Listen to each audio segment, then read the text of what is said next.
পূজ্যপাদ স্বামী শারদানন্দজি বলছেন, মাকে বলতে গিয়ে, শ্রী শ্রী মায়ের কথা যদি উদ্ধৃত করো তবে খুব হিসাব করে করবে। শ্রী শ্রী ঠাকুরের কথা উল্লেখ করতে পারো, কিন্তু তাও খুব সতর্কতার সঙ্গে করবে। আরও বলছেন, তোমার লিখবার শক্তি আছে, কিন্তু কোন বিষয়ে কীরূপ লিখলে লোকে ঠিক ঠিক বুঝতে পারবে, অর্থাৎ শ্রী শ্রী মায়ের বিশেষত্ব, বক্তব্য, আচরণ এবং বাণীর তাৎপর্য, এবং কোন ঘটনা কত দূর প্রকাশ করা কর্তব্য, এই সকল বিষয়ে শিক্ষা করিতে হইবে। লেখনী অনেক স্থলে সংযত রাখিতে হয়। আমাদের মহারাজজি বলে দিলেন, আমরা শুধু মার কথা, ঠাকুরের কথা বললেই হবে না, সেটা একটা নির্দিষ্ট মার্জিন বা সীমার মধ্যে রাখা একান্ত বাঞ্ছনীয়।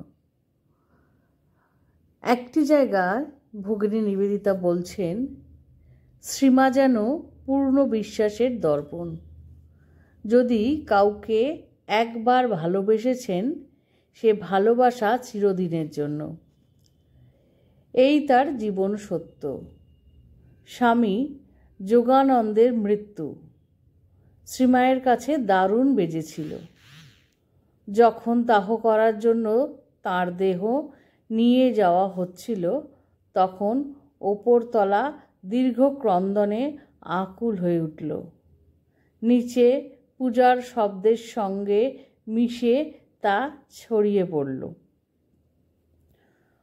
পুরবাসিনীরা বুঝেছিলেন, একদিন যার উপর এই গৃহের ভার ছিল, তিনি চিরতরে চলে যাচ্ছেন। যোগীনমার তুষার শীতল স্তব্ধতা টুটে গেল। মনে হলো তাঁর ও মায়ের বুক বুঝি ফেটে গেল।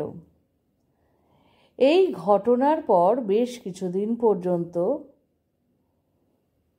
মৃত্যুর কথাটি শ্রীমা যেন সইতে পারছিলেন না। এমনই মানবিক বেদনা। জানি সে আমার প্রভুর কাছে গেছে, সে কথা আমি জানি, কিন্তু সে যে আমার যোগীন, প্রভু তাকে কেড়ে নিলেন। সদানন্দের মুখে একটি মুমূর্ষ বালকের কথা শুনেছিলাম। মা তাকে গঙ্গার ঘাটে নিয়ে যাবার নির্দেশ দিয়েছিলেন। তাহলে কি আমার মৃত্যু নিকটে? ছেলেটি বলেছিলেন। মায়ের আদেশ, ওই বলে ওরা কথা এড়িয়ে গেল। ছেলেটি তৎক্ষণাৎ বলল, নিশ্চয়ই, মাকে আমার প্রণাম। তার কথা তো শুনতেই হবে, আপনারা আমাকে নিয়ে চলুন। তখন ওরা শয্যাশুদ্ধ তাকে বাইরে আনলেন। মা বারান্দায় দাঁড়িয়ে নতনেত্রে চেয়ে রইলেন। স্বামী ত্রিগুণাতীত তার সারা গায়ে গঙ্গা মাটিতে প্রথমে রাম ও কৃষ্ণ, তারপরে শ্রীকৃষ্ণ ও অন্যান্য দেবতার নাম লিখতে লাগলেন। ছেলেটি সেই লেখা দেখতে দেখতে বলল, ওসব নাম মুছে একটি নাম রাখো। আমি ওই নামটি নিয়েই এতদিন বেঁচেছি, মরণের সময়ও ওই নামটি নিয়েই যাব। যখন তাই করা হলো, তখন সে মায়ের দিকে তাকালো বিদায় নিতে। তারপর সকলে তাকে বলে নিয়ে চলে গেল।